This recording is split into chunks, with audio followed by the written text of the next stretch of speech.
ಕಣ್ಣಿದ್ದು ಕುರುಡರು ನಾವೆಲ್ಲ, ಕಿವಿಯಿದ್ದು ಕಿವುಡರು ನಾವೆಲ್ಲ, ಬಾಯಿದ್ದು ಮೂಕರು ನಾವೆಲ್ಲ, ಕಾಲಿದ್ದು ಹೇಳವರು ನಾವೆಲ್ಲ.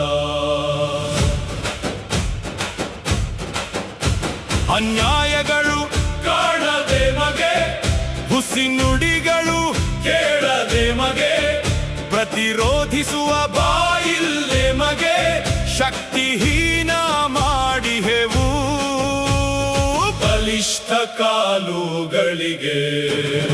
ಕುಂಭಕೋಣನ ಬದುಕು ಎಲ್ಲಿಯವ